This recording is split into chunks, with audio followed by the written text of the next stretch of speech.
दादी की अनोखी कहानी। गांव के कोने में एक छोटी सी झोपड़ी में आर्यन अपने माता पिता और दादी के साथ रहता था। आर्यन बहुत चंचल और जिज्ञासु बच्चा था। उसे नई नई कहानियां सुनने का बहुत शौक था।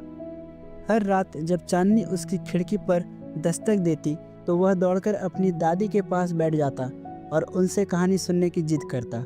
दादी हमेशा अपनी कहानियों में ऐसा जादू भर देती कि आर्यन की कल्पना उड़ान भरने लगती। एक दिन आर्यन ने दादी से पूछा, दादी, आज ऐसी कहानी सुनाओ जो सबसे अलग हो, ऐसी कहानी जो मैं कभी भूल ना पाऊँ। दादी मुस्कुराई और बोली, ठीक है बेटा, आज मैं तुम्हें अपनी अनोखी कहानी सुनाती हूँ, लेकिन पहले वादा करो कि तुम इस कहानी से जो सीखोगे उसे हमेशा याद रखोगे। आर्यन ने तुरंत सिर हिलाया और ध्यान से सुनने बैठ गया। दादी ने कहानी शुरू किया। यह कहानी तब की है जब मैं तुम्हारी उम्र की थी। हमारे गांव के पास एक घना जंगल था जिसमें कोई जाने की हिम्मत नहीं करता था। लोगों का कहना था कि वहाँ जादुई पेड़ है जो मन की इच्छाएं पूरी करता है, लेकिन उस पेड़ तक पहुँचना आसान नहीं था। रास्ते में बहुत सारी परीक्षाएं थी। आर्यन ने उत्सुकता से पूछा, फिर दादी, क्या आप उस पेड़ के पास गई थी? दादी ने मुस्कुराते हुए कहा, हाँ बेटा, मैं अपने साहस और जिज्ञासा के कारण उस जंगल में गई। रास्ते में मुझे भूखी चिड़िया मिली जिसे मैंने अपनी टिफ़िन का खाना खिलाया। आगे बढ़ी तो एक प्यासे हिरन को पानी पिलाया। कुछ और आगे चलने पर एक घायल कुत्ता मिला जिसकी मैंने पट्टी की। जैसे ही मैं पेड़ के पास पहुंची, वह चमकने लगा और मुझसे बोला, मीना, तुमने रास्ते में जो दया और करुणा दिखाई वह तुम्हारी सबसे बड़ी ताकत है। तुम जो चाहो मांग सकती हो। आर्यन ने आंखें चौड़ी करते हुए पूछा, फिर आपने क्या मांगा दादी? दादी ने प्यार से आर्यन का हाथ थामते हुए कहा, मैंने कुछ नहीं मांगा बेटा। मुझे एहसास हुआ कि जो खुशी दूसरों की मदद करके मिलती है वह किसी भी इच्छा से बड़ी होती है। उस दिन मुझे यह समझ आया कि सच्चा सुख दूसरों के चेहरे पर मुस्कान लाने में है। आर्यन गहरी सोच में पड़ गया। थोड़ी देर बाद उसने कहा, दादी, यह कहानी सचमुच अनोखी है। अब मैं भी अपने दोस्तों और ज़रूरतमंदों की मदद करूंगा। दादी ने आर्यन को गले लगाते हुए कहा, यही तो मेरी कहानी की सीख है बेटा। दया और करुणा का जादू कभी पुराना नहीं होता। उस दिन के बाद आर्यन ने अपनी दादी की सीख को अपनी ज़िंदगी का हिस्सा बना लिया। वह अपने दोस्तों और गांव के लोगों की हर संभव मदद करने की कोशिश करता। धीरे धीरे उसकी यह आदत सभी को प्रेरित करने लगी। लोग उसे एक समझदार और नेक दिल बच्चे के रूप में जानने लगे। कहानी की सीख, दूसरों की मदद करना न केवल उन्हें खुशी देता है बल्कि हमारे दिल को भी सच्ची संतुष्टि और शांति से भर देता है। अगर आपको यह कहानी पसंद आई तो इस वीडियो को लाइक करें, शेयर करें और हमारे चैनल को सब्सक्राइब करें। नई कहानियों के लिए फॉलो करें। छोटे से गांव बागपुर में रहने वाला अर्जुन 10वीं कक्षा का छात्र था। वह पढ़ाई में बहुत होशियार था और हमेशा अपने स्कूल में सबसे आगे रहता था। उसका सपना था कि वह एक दिन बड़ा इंजीनियर बने और अपने परिवार का नाम रोशन करे। अर्जुन के परिवार में उसके माता पिता, दादी और छोटी बहन पायल थी। परिवार का गुजारा उसके पिता की छोटी सी किराने की दुकान से चलता था। अर्जुन की माँ घर संभालती और हर किसी का ख्याल रखती। दादी हमेशा परिवार को एकजुट रखने की कोशिश करती और अपनी कहानियों से बच्चों को प्रेरित करती। अर्जुन की पढ़ाई का समय जैसे जैसे बढ़ रहा था, वह अपने परिवार के साथ समय बिताने में कमी करने लगा। वह अक्सर कहता, माँ, मुझे पढ़ाई करनी है, परीक्षा पास आ रही है। माँ को उसकी मेहनत पर गर्व था, लेकिन उन्हें चिंता भी थी कि अर्जुन ने परिवार से दूरी बनानी शुरू कर दी थी। पायल, जो अर्जुन के साथ खेलना चाहती थी, अक्सर उदास हो जाती। एक दिन दादी ने अर्जुन को बुलाया और कहा, बेटा, तुम्हारी मेहनत काबिले तारीफ है, लेकिन परिवार का साथ भी जरूरी है। पढ़ाई और परिवार का संतुलन बनाए रखना चाहिए। अर्जुन ने जल्दी से जवाब दिया, दादी, मुझे समय नहीं मिलता, मुझे बहुत पढ़ाई करनी होती है। कुछ दिन बाद अर्जुन के पिता की तबीयत अचानक खराब हो गई। वह दुकान पर काम नहीं कर सकी। माँ घर और दुकान दोनों संभालने की कोशिश में थकने लगी। पायल भी पढ़ाई के साथ माँ की मदद करने लगी। अर्जुन इस सब से अनजान था, क्योंकि वह अपने कमरे में पढ़ाई में व्यस्त रहता। एक रात जब माँ ने उसे खाना लाने के लिए बुलाया तो उसने नाराज होकर कहा, माँ, मुझे परेशान मत करो, मुझे पढ़ाई करनी है। माँ की आंखों में आंसू आ गए, लेकिन उन्होंने कुछ नहीं कहा। उसी रात दादी ने अर्जुन के कमरे में आकर धीरे से कहा, बेटा, अगर पढ़ाई से ही सब कुछ मिलता तो इंसान के रिश्ते नहीं होते। परिवार के बिना सफलता का कोई मतलब नहीं है। अर्जुन को दादी की बात समझ नहीं आई। अगले दिन जब वह स्कूल गया तो उसकी क्लास में शिक्षक ने एक कहानी सुनाई। एक लड़का था जिसने अपनी पढ़ाई में बहुत मेहनत की।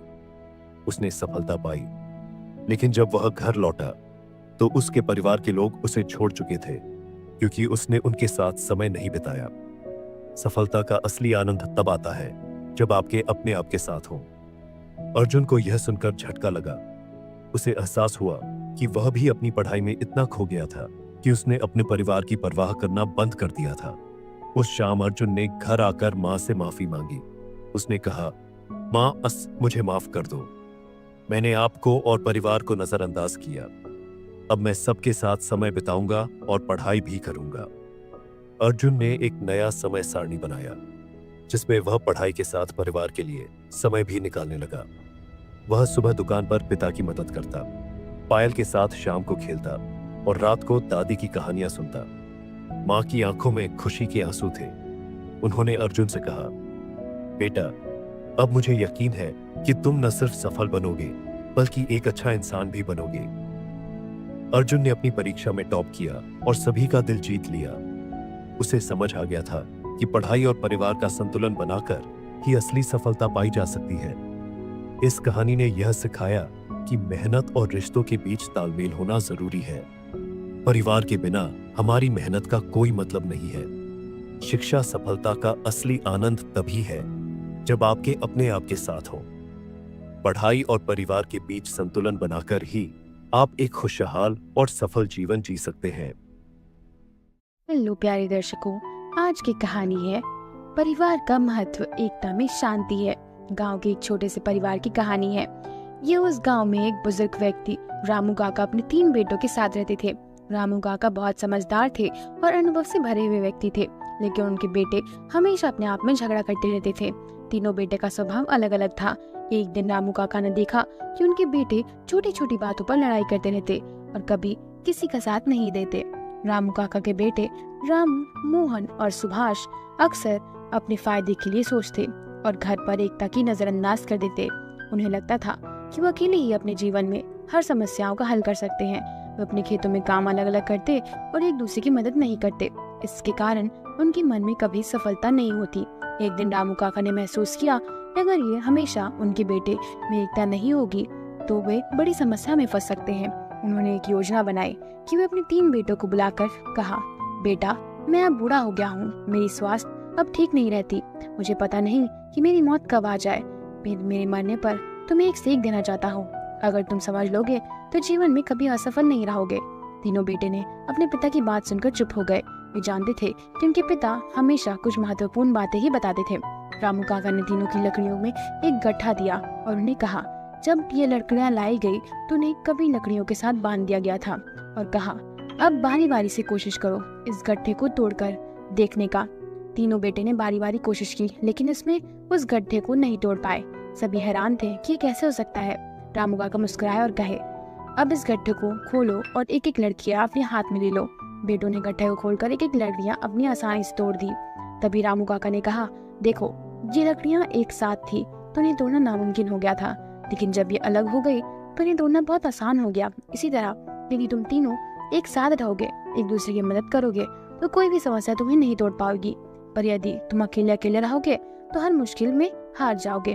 यह सुनकर तीनों बेटे सोच में पड़ गए। उन्होंने अपने पिता की बात समझी और आंगन में लाने लगे। उन्होंने महसूस किया कि वे हमेशा अपनी दुनिया में खोए रहते थे और एक दूसरे की मदद नहीं करते थे। वे समझ गए कि उनकी असफलता का कारण उनके बीच की दूरियां हैं। रामू काका को यह देखकर वो उनके दिल की बेटों में उतर गए। अगले ही दिन तीनों बेटे ने एक साथ काम करना शुरू कर दिया। कुछ ही महीनों में उनके खेत में अच्छी फसलें होने लगी और सभी खुशहाल जीवन जीने लगे। समय बीतता गया, लेकिन रामू काका की दी हुई सीख उनके बेटों में के दिलों में हमेशा बस गई। उन्होंने यह सीखा, जीवन में पैसा और सफलता ज्यादा महत्वपूर्ण परिवार की एकता है। तो बच्चों और दोस्तों, इस कहानी से हमें यह सीख मिलती है कि परिवार में एकता और प्रेम सबसे बड़ी ताकत है। जब हम एक साथ रहते हैं और एक दूसरे की मदद करते हैं तो हर मुश्किल को पार कर सकते हैं। परिवार का महत्व अकेले आर्थिक मदद तक ही सीमित नहीं होता, बल्कि भावना, समर्थन और एकता से ही हम जीवन में सच्ची सफलता प्राप्त कर सकते हैं। तो दोस्तों, यह थी आज की स्टोरी। मिलते हैं अगले वीडियो में। देखने के लिए धन्यवाद। सपनों का जादुई झोला। एक छोटे से गांव में अंश नाम का एक लड़का रहता था। अंश बहुत साधारण लड़का था, लेकिन उसके बड़े बड़े सपने थे। वह हमेशा आसमान की तरफ देखकर सोचता, क्या मैं कभी अपने सपनों को पूरा कर पाऊंगा? गांव में अंश का परिवार की स्थिति ठीक नहीं थी। उसके पिता किसान थे और खेतों में मुश्किल से इतना अनाज उगता नहीं था और घर का खर्चा चला सके। तो अंश के दिल में कई सपने थे, लेकिन हालात के कारण वो अपनी इच्छाएं को दबा देता था। एक दिन अंश जंगल में लकड़ियां इकट्ठा करने गया। वहीं उसके एक बूढ़े बाबा मिले। बाबा के पास एक पुराना झोला था जो चमचमाता हुआ दिख रहा था। बाबा ने मुस्कुराते हुए अंश से कहा, बेटा, तुम इतने चिंतित क्यों लग रहे हो? अंश ने कहा, बाबा, मेरे सपने बड़े हैं, लेकिन मेरे पास उन्हें पूरा करने का कोई साधन नहीं है। मैं बस सोचता हूँ कि क्या कभी मेरे जीवन में कुछ बदलेगा? बाबा ने झोले के आगे आगे बढ़ाते हुए कहा, ये लो जादुई झोला, इसमें तुम्हारे सभी सपने पूरे करने की शक्ति है। लेकिन याद रखना, इसका जादू तभी काम करेगा जब तुम खुद मेहनत और ईमानदारी से अपना काम करोगे। अंश घर वापस लौट आया और झोले को ध्यान से देखा। उसने सोचा, क्या ये सच में जादुई है? ये बाबा ने मुझे सिर्फ दिलासा दिया है। अगली सुबह उसने अपने सपनों की एक सूची बनाई। उसकी पहली इच्छा थी कि वह पढ़ाई पूरी करके शिक्षक बने। अंश ने झोले से कहा, अगर तुम सच में जादुई हो तो मेरी मदद करो। उसने अंश को गांव में एक शिक्षक की पढ़ाई करनी शुरू करने की अनुरोध किया। शिक्षक ने खुशी खुशी उसे पढ़ाना शुरू किया। धीरे धीरे अंश को महसूस हुआ कि झोला सच में जादुई है। वह तब भी मेहनत करता, चीजें अपने आप सही होने लगती। अंश ने कई बार कठिनाइयों का सामना करना पड़ता। पैसे की कमी, थकान, दोस्तों की बातें, इन सब ने उन्हें मजबूर कर दिया था। लेकिन हर बार वो हार मानने लगता तो झोले को देखता और बाबा की बात याद करता। जादू मेहनत में छुपा है। अगर मैं मेहनत करूंगा तो मेरा झोला हमेशा मेरा साथ देगा। समय बीतता गया। अंश ने मेहनत से पढ़ाई पूरी की और गांव में बच्चों को पढ़ाने लगा। वह गांव का सबसे प्रिय शिक्षक बन गया। उसने अपने झोले को कभी किसी को नहीं दिखाया, लेकिन उसकी सफलता देखकर सब लोग कहते, अंश ने सच में अपने सपनों को सच कर दिखाया। एक दिन वही बूढ़े बाबा फिर से गांव लौटे। उसने अंश को देखा और मुस्कुराते हुए कहा, तो बेटा, झोला तुम्हारे काम आया? अंश ने झोले को बाबा के पास रखते हुए कहा, बाबा, ये झोला सच में जादुई है। इसने मेरे जादू की मेहनत से ही मिला है। मैं जानना कि असली जादू हमारे भीतर और हिम्मत और लगन में होती है। बाबा ने खुशी से कहा, बिल्कुल सही अंश, ये झोला सिर्फ तुम्हें याद दिलाने के लिए था कि मेहनत और विश्वास से सब कुछ हासिल किया जा सकता है। अब इसे किसी और को दे दो जिससे इसकी जरूरत है। सपने देखने से ही नहीं, बल्कि मेहनत से और लगन से पूरे होते हैं। असली जादू हमारी कोशिशों में है। अंश ने झोले को अगली पीढ़ी के बच्चों को प्रेरित करने के लिए रख दिया, ताकि वे भी अपने सपनों के पीछे भागे और मेहनत को महत्व समझे।